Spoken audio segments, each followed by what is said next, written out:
O que fez com que Gabriele Anderson tornasse tão aplaudida, depois de todos assistirem aquela jovem senhora com os seus 39 anos, cruzando a linha de chegada, em meio a dores, a câimbras, a cansaço, chegando ao final daquela corrida, porque ela não desistiu, ela ficou em 37º lugar, com 39 anos. Ela dizia: no começo eu estava muito feliz, entusiasmada, por estar competindo nos Jogos Olímpicos, mas no final da corrida, quando começou a ficar difícil, eu pensei: eu não posso desistir, são os Jogos Olímpicos, é a minha única chance, eu tenho que ir até o final, não importa o que aconteça. O que faz com que um jovem de 35 anos, chamado Vanderlei Cordeiro de Lima, durante a maratona dos Jogos Olímpicos em Atenas, em 29 de agosto de 2004, esse corredor brasileiro de Cruzeiro do Oeste, Vanderlei Cordeiro, que estava liderando a corrida naquele momento com determinação, faltando apenas 7 quilômetros para o fim, ele foi surpreendido por um manifestante que invadiu o percurso e o empurrou para fora da pista, motivo suficiente para Vanderlei desistir, para Vanderlei parar. Mas mesmo diante de tamanha adversidade, Vanderlei demonstrou notável perseverança, retomou a corrida, manteve-se firme, cruzou a linha de chegada em 3º lugar, conquistando a medalha de bronze para o Brasil. O que faz um corredor não desistir? A medalha, o prêmio, os aplausos, algo que de fato anima o seu coração.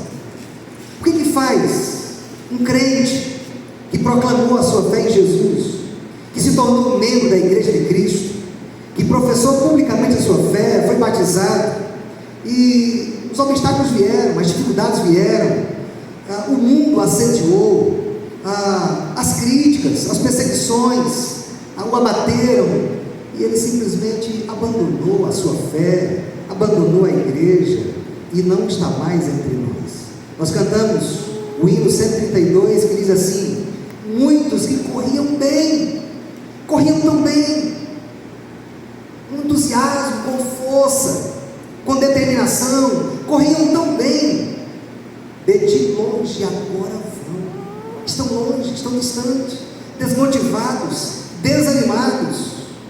O reverendo Hernandes Dias Lopes, ele diz: o desânimo é a derrota antecipada, é declarar a derrota antes mesmo que a luta termine, é o sentimento de fracasso antes da luta, é a indisposição de andar pela fé.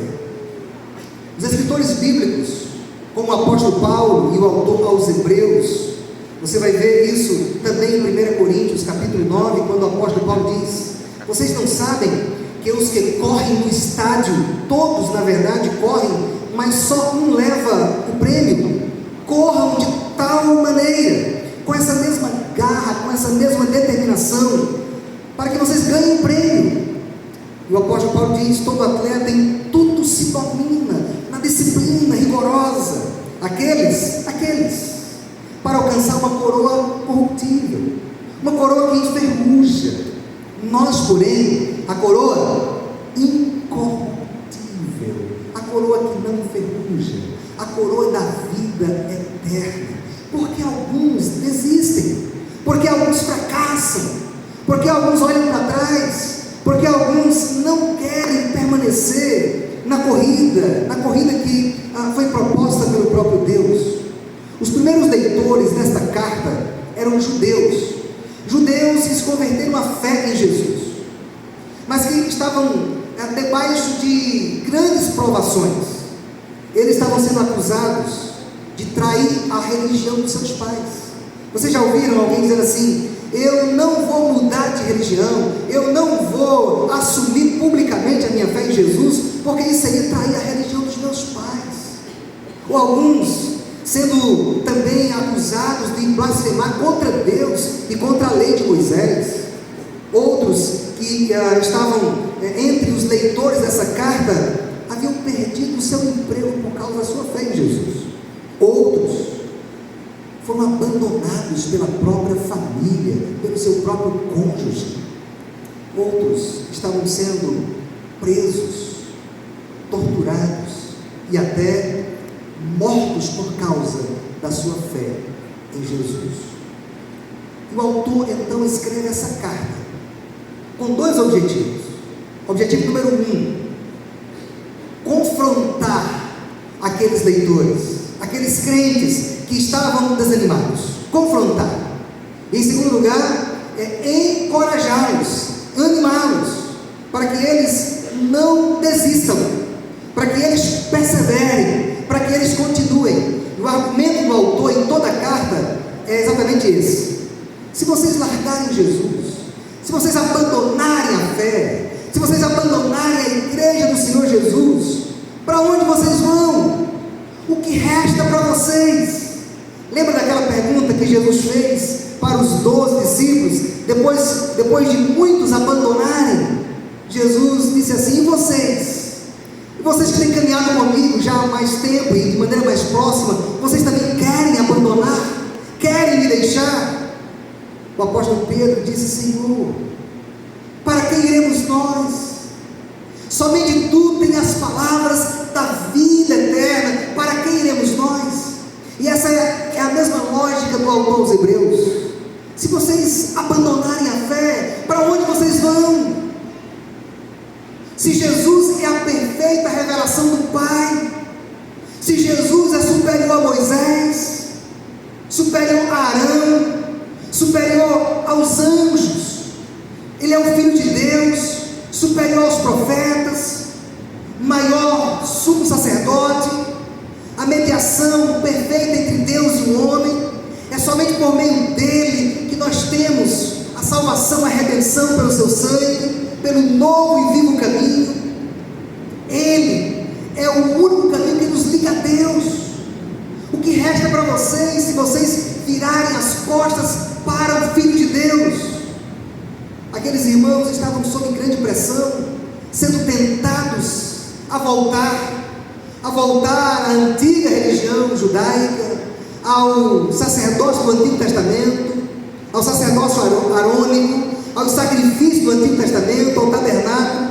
E o autor aos Hebreus, nós não sabemos exatamente quem é, mostra que o sacerdócio, o sacrifício e o tabernáculo de Jesus é infinitamente melhor, superior a todo o sistema do Antigo Testamento que apontava para ele. Ele já veio. Isto é o que o autor está dizendo. Ele já veio. Não precisamos mais das sombras, dos símbolos, dos tipos. Ele é a revelação final de Deus. No capítulo 6, versículos 4 a 6, o autor diz: é impossível, pois, que aqueles que uma vez foram iluminados, provaram o dom celestial, se tornaram participantes do Espírito Santo, provaram a boa palavra de Deus, os poderes do mundo vindouro, e caíram. Sim, é impossível outra vez renová-los para arrependimento, visto que de novo estão crucificando para si mesmos o Filho de Deus e expondo-os à zombaria. É uma descrição daqueles que experimentaram profundamente privilégios externos do Evangelho, da atuação do Espírito de Deus na comunidade dos crentes na qual ele estava presente, mas não havia raízes de uma fé genuína no coração deles. João Calvino, comentando esse texto, ele diz: o autor não fala aqui dos verdadeiros crentes, mas daqueles que por algum tempo receberam um gosto da graça e do poder do Espírito de Deus, sem que a raiz da vida estivesse firmada em seus corações. Na verdade, eles precisavam da verdadeira conversão, coisa que eles nunca haviam experimentado. Irmãos, algumas perguntas que você precisa fazer. Você já é um participante desta corrida cristã? Você pode dizer: eu sou um corredor da corrida cristã. Eu tenho consciência que eu participo dela, eu faço parte dela, eu estou no caminho, eu estou seguindo a Jesus Cristo.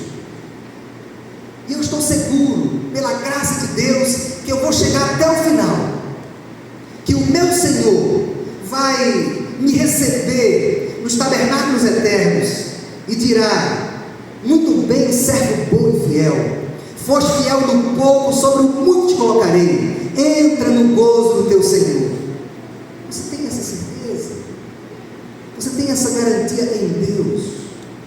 Eu gostaria, olhando para esse texto, responder apenas 2 perguntas para a nossa edificação. Primeiro, por quê? Por que nós devemos participar da corrida cristã? Atenção, por que nós devemos participar da corrida cristã? Essa é a primeira pergunta que nós vamos responder com o texto. E a segunda pergunta é: como nós devemos correr a corrida cristã? Primeiro, por que participar? Em segundo lugar, como devemos correr a corrida cristã? E que Deus use essas 2 perguntas e respostas para falar o meu coração, para falar o seu coração nessa noite. Primeiro, por que devemos participar da corrida cristã? Olha no final do versículo 1. Diz assim o texto bíblico: e corramos com perseverança a carreira que nos está proposta. Você pode repetir? Corramos com perseverança a carreira que nos está proposta. A pergunta é: proposta por quem? Quem foi que propôs essa corrida para mim e para você? Quem foi que convocou você? Quem foi que chamou você? Quem foi que colocou diante de mim e de você esta corrida? A resposta: o próprio Deus. Você não está correndo para agradar o pastor, você não está correndo para agradar o conselho dessa igreja, você não está correndo a carreira cristã para agradar a sua esposa, para agradar o seu marido, para agradar um familiar seu. Você está na corrida cristã porque Deus chamou você, porque Deus propôs para você, porque Deus o convocou para que você pudesse fazer parte dela. Portanto, não é opcional, não é uma sugestão, é um chamado de Deus, que se manifesta na pregação do Evangelho, que se manifesta na voz do Espírito Santo de Deus, nos chamando para participar dessa corrida cristã. É uma corrida traçada pelo próprio Deus, colocada por Deus diante de nós. Eu pergunto: você se sente convocado por Deus para participar dessa corrida? Você já ouviu o Evangelho? Alguém já pregou sobre a pessoa, a vida, a morte, a ressurreição de Jesus, a sua ascensão, a sua vitória sobre a morte e o seu chamado para você? Você já ouviu a voz do Espírito Santo de Deus lhe convencendo de que você é um pecador, de que não há nenhum mérito em você e que você precisa desesperadamente da graça perdoadora de Deus em Cristo? Você foi convocado por Deus mediante o Evangelho para essa corrida que lhe está proposta para que você participe dela. Se você se arrependeu dos seus pecados, se você entendeu quão miserável homem que você é, desventurado homem que sou, se você entendeu que Jesus morreu na cruz por você, você foi atraído pelo Espírito de Deus a negar a si mesmo, a tomar a sua cruz e a seguir firmemente nessa corrida. Não se trata de uma breve corrida de 100 metros, mas da corrida da vida cristã, que começa quando você se arrepende dos seus pecados e crê em Jesus, e ela se completa quando você se encontra com o seu Salvador. Tem suor, tem desgaste físico, mental, emocional, tem calo no pé, peso na mochila, angústias e sofrimentos. Mas lembre-se, quem foi que lhe chamou para essa corrida? Quem foi que convocou você? Não foi o seu pai, não foi sua mãe, mas ainda a voz de Deus chamando você. Por que devemos participar da corrida cristã? Primeiro, porque foi Deus que nos chamou, porque ela foi determinada pelo próprio Deus para mim e para você. Segundo lugar, ainda versículo 1, diz assim: portanto, também nós, visto que temos a rodear-nos tão grande nuvem de testemunhas. Repita, por favor, essa parte do versículo 1. Portanto, também nós,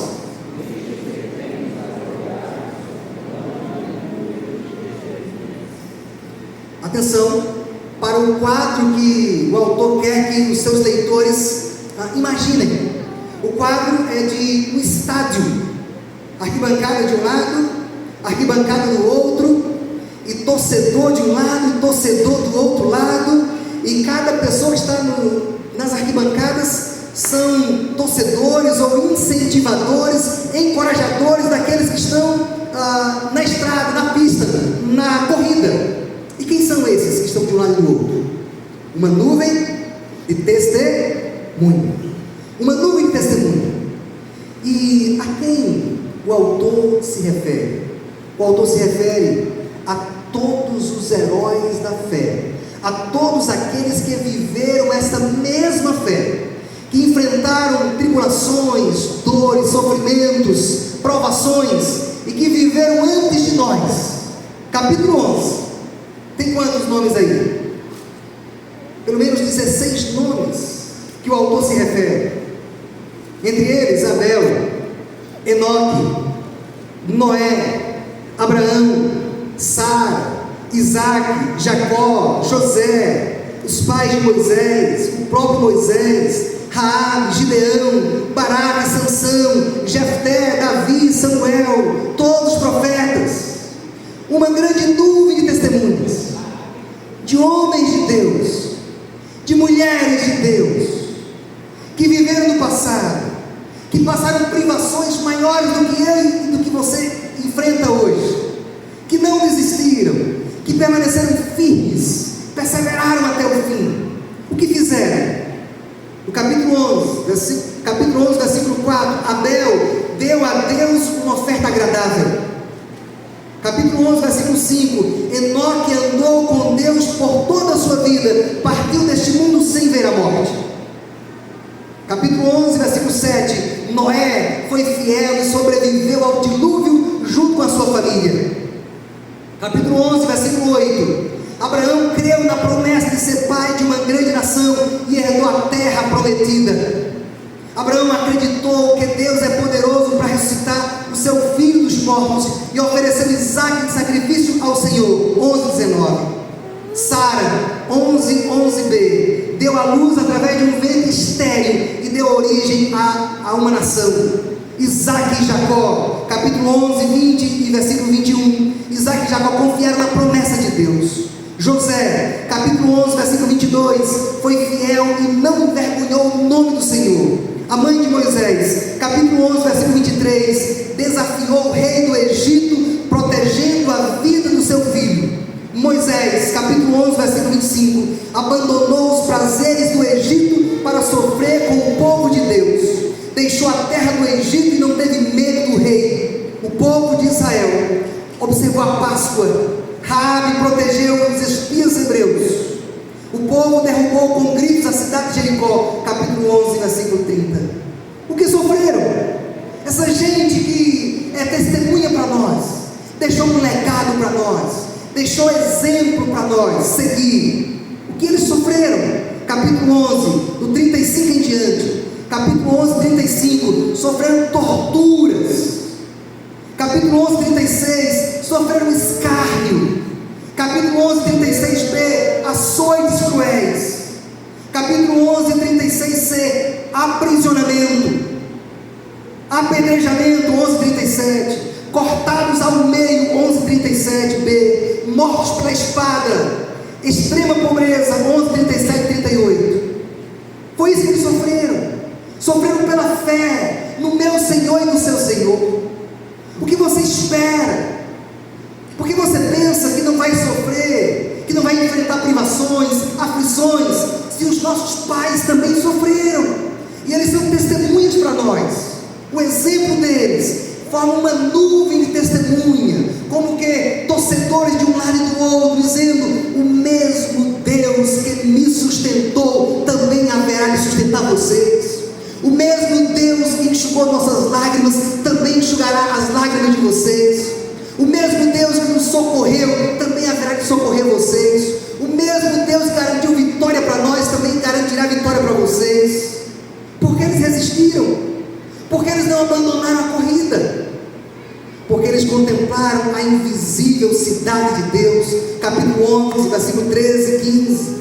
Porque eles creram que sofrer por amor a Jesus é o sofrimento mais nobre que alguém pode passar por nessa vida. Sofrer pelo motivo mais nobre, sofrer por Cristo. O que receberam? Receberam a aprovação de Deus neste mundo. O texto diz que o mundo não era digno desses homens.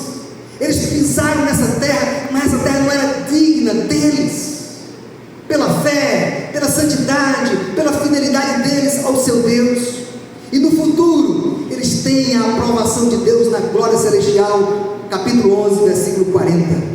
Estes, pela sua vida e pela morte, pela maneira como eles morreram, eles glorificam a Deus. Eles permaneceram firmes. Eles são um testemunho para mim e para você hoje.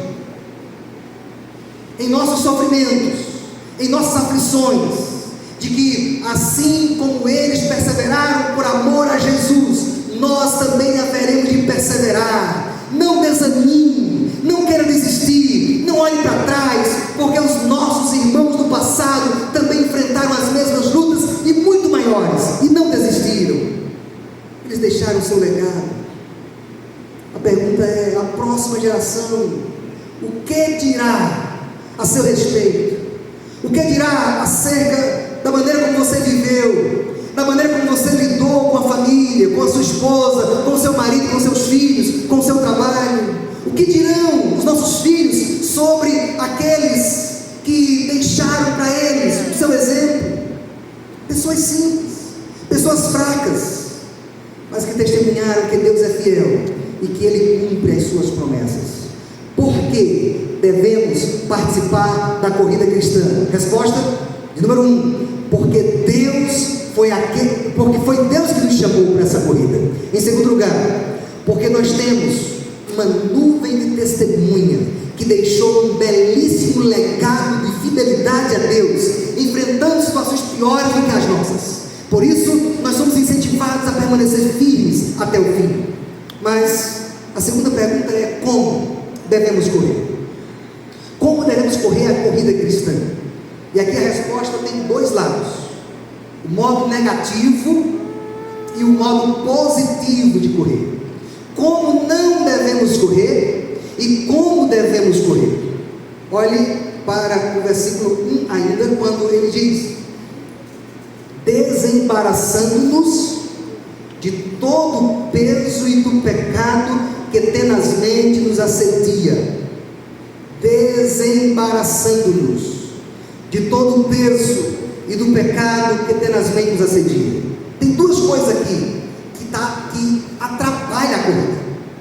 Tem duas coisas aqui que vai emperrar os seus pés, que vai amarrar você, que não vai permitir que você corra velozmente, que você corra bem. Duas coisas. Quais são elas? Todo o peso e o pecado. Um corredor, para correr bem, ele não pode levar fardos em seus pés, não pode ter carga, peso, obstáculos que o impeça que ele corra de maneira veloz. Ele precisa se desembaraçar, se desvencilhar de todo o peso que os competidores devem deixar de lado se quiserem perseverar e chegar ao final da corrida. A expressão aqui, todo o peso, ela é bem abrangente, ela é bem genérica e distingue peso de pecado. Os crentes em Jesus não devem permitir que alguma coisa que possa ser considerada um peso, um obstáculo, um impedimento, um fardo, os embaraçem na sua corrida. E o que poderia ser pesos que nos atrapalham, que nos impedem nessa corrida? Às vezes, não é um pecado em si, mas são coisas boas, colocadas fora do seu devido lugar. Coisas boas, que você tem dado uma preferência exagerada. Por exemplo, não tem nenhum problema você ser um torcedor de futebol, de um time, mas no momento que isso vira fanatismo, no momento que você deixa de vir para a igreja para assistir o seu time, isso virou um peso na sua vida, e você tem que se desvencilhar disso, senão isso vai impedir a sua jornada, a sua corrida cristã. Redes sociais não há pecado em si nelas, mas a maneira como você as utiliza pode se transformar num peso, pode roubar o seu tempo de oração, seu tempo de meditação na palavra de Deus, seu tempo com a família, seu tempo no trabalho, pode tornar um peso na sua vida. Namoro pode ser uma bênção, mas também pode ser um peso, pode afastar você dos caminhos de Deus, pode esfriar a sua fé, pode conduzir você por caminhos que não é o caminho de Deus. Se o seu namoro, se a sua amizade está afastando você da palavra de Deus, da igreja de Deus, do testemunho de Deus, desvencilhe, rompa. Não permita que nenhum peso atrapalhe a sua jornada com Deus, a sua caminhada com Deus. Se essa amizade, ela agrega a sua fé, se ela encoraja você na sua fé, ou se ela traz você de volta para longe de Deus, abandone. Está virando algo prejudicial na sua corrida cristã. Dinheiro é bênção, mas quando isso vira avareza, quando você coloca o dinheiro como ambição número 1 no seu coração, virou um peso, virou idolatria, e isso se transforma em um impedimento na sua caminhada cristã. Portanto, qualquer coisa que se transforme num peso, num impedimento, você precisa abrir mão, renunciar, deixar de lado, em nome de Jesus. Fala com Deus hoje, fala assim: Senhor, o que é que hoje se constitui um peso que está impedindo que a minha corrida seja mais leve, seja mais veloz, seja mais abençoadora? Eu lembro de um servo de Deus que desejava muito ter uma casa no sítio, uma casa de veraneio. Depois que ele comprou essa casa de veraneio, nunca mais pisou o pé na igreja de domingo. E aí, essa casa foi bênção ou foi maldição? Cuidado, que bênçãos podem se transformar em maldição, conforme a má utilização desta bênção. Irmãos amados, mas não somente o peso, mas também, de maneira muito direta, o pecado que tenazmente nos assedia. Por quê? Por que muitos corredores estão parados? Por que muitos corredores estão olhando para um lado e para o outro? Por que muitos corredores na corrida cristã não dão mais frutos na sua vida? Resposta: por causa do pecado. O pecado que se amarrou na vida dele, o pecado que se apegou à mente, ao coração, às suas motivações, se agarrou, colou nele. Aqui está a luta constante contra a corrupção da natureza caída, que ainda habita em nós. Você luta contra o diabo todos os dias, deve lutar. Você luta contra esse mundo perverso todos os dias e deve lutar. Mas você luta também contra a sua própria carne. Enganoso é o seu coração, mais de todas as coisas, desesperadamente corrupto. Somente Deus pode mudar o seu coração. Por isso você deve buscá-lo, dizendo: Deus, me livra de mim mesmo, Deus. Transforma o meu coração, Deus. Me faz alguém que te adora, que teme somente o teu nome. Amar a Deus sobre todas as coisas, amar o nosso próximo como Jesus nos amou, lutando contra o egoísmo, lutando contra o orgulho, lutando contra essa busca pelo poder, pelo controle, lutando contra esse vício por aplausos, lutando contra as obras da carne, contra a imoralidade sexual, contra a impureza, contra as inimizades, as rixas, os ciúmes, as discórdias, as iras, a inveja, lutando contra tudo aquilo que não agrada o seu Deus. Desembarace de todo o peso e que se apega a você. Como é que você vai ser bênção em sua casa? Como é que você vai ser bênção em sua família? Como é que você vai ser bênção no trabalho, se o pecado continua amarrando você, jogando você para longe de Deus? 2026 é ano novo. E eu me lembro das palavras do reverendo Augusto Nicodemos, quando ele disse assim: o ano pode ser novo, mas nada vai mudar caso você não mude sua postura, caso você não se arrependa dos seus maus caminhos. Se você não se arrepender dos seus maus caminhos, o ano continua o ano velho, porque o coração velho, o coração habituado ao pecado, continua pulsando dentro de você. Peça a Deus: Deus, não me dê um novo ano, mas me dê um novo coração, me dê novos pensamentos, me dê novos desejos, me dê novos gostos, novos amores pelo Senhor. Crucificar as afeições pecaminosas do velho homem e buscar esse Deus acima de todas as coisas, aquele que pela graça de Deus subjuga a sua própria corrupção. Este é aquele que vai continuar correndo de maneira perseverante a carreira cristã. Portanto, de maneira negativa, como não devemos correr? Não devemos correr com pesos nos pés, não devemos correr com pecados que nos aprisionam. Devemos nos livrar de todo o peso do pecado, odiando o pecado, assim como Deus odeia o pecado. Irmãos, talvez nós precisamos orar a Deus da seguinte maneira: Deus, me conceda o mesmo ódio que o Senhor tem contra o mal, me conceda o mesmo sentimento de repúdio que o Senhor tem para o mal, que eu também tenho, Senhor. Agora me conceda também o mesmo amor que o Senhor tem pela verdade, pela tua palavra, pelo teu reino, pelo teu Filho Jesus Cristo, pela tua igreja, a ponto de entregar o teu Filho para morrer por ela. Dá-me mais amor pela tua igreja, dá-me mais amor pela tua palavra, dá-me mais amor pelas coisas espirituais, pelo teu reino, Senhor, e dá-me mais ódio e rejeição para esse mundo perverso. Crucifica a mim para o mundo e o mundo para mim, Senhor. Meus irmãos, como devemos correr a corrida cristã? Desembaraçando do peso e do pecado. Agora, de maneira positiva, como devemos correr? Olha o versículo 2: olhando firmemente para o autor e consumador da fé, Jesus. Repitam, por favor, até aqui. Olhando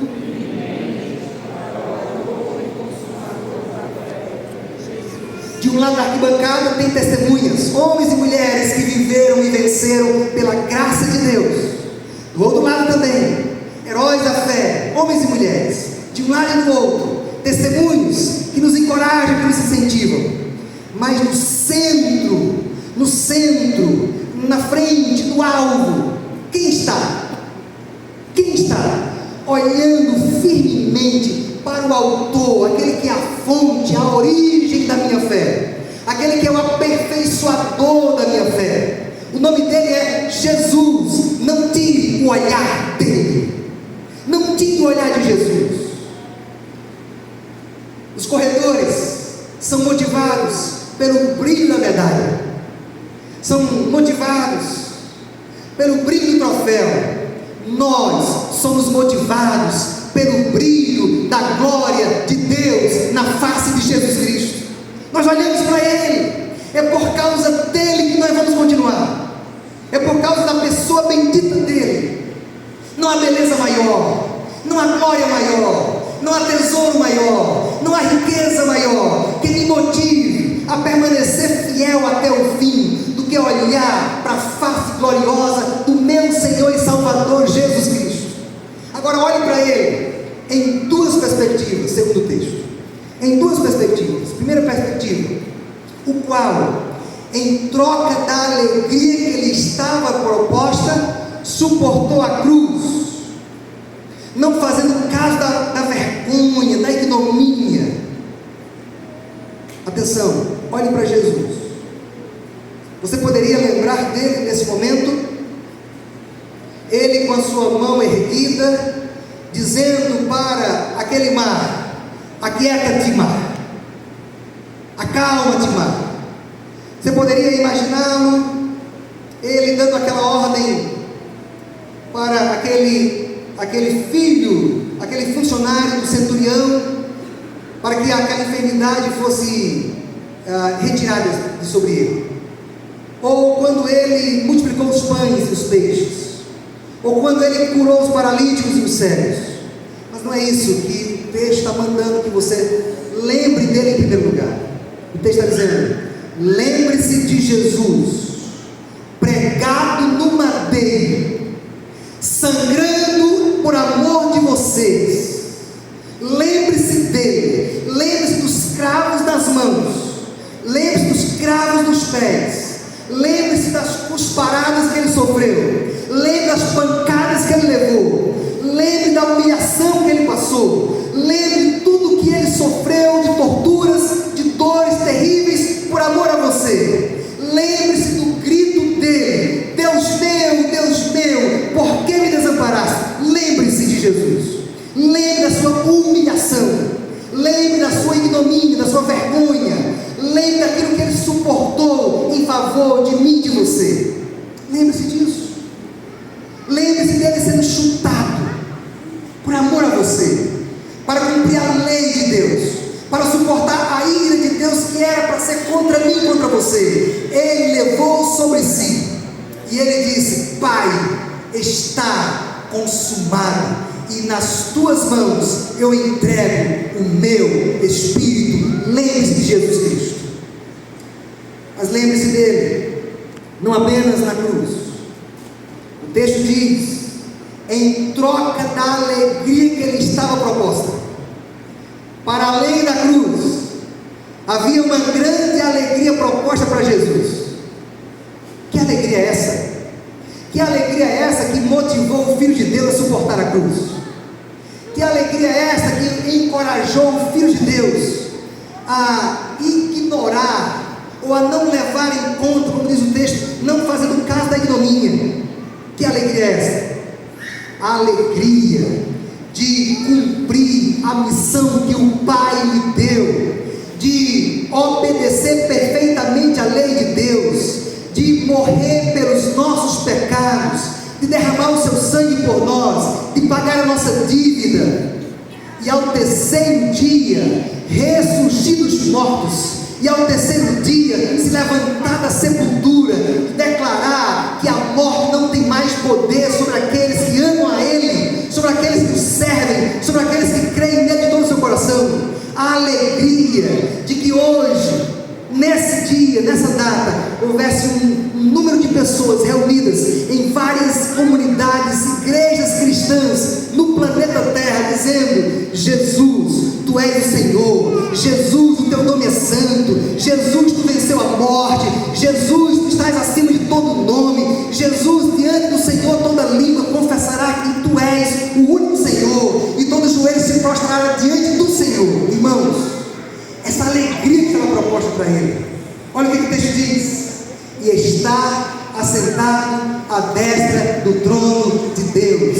Aquele que se humilhou, ele foi exaltado e recebeu um nome que está acima de todo nome, para que ao nome de Jesus se dobre todo o joelho e toda língua confesse e declare que somente Ele é Senhor.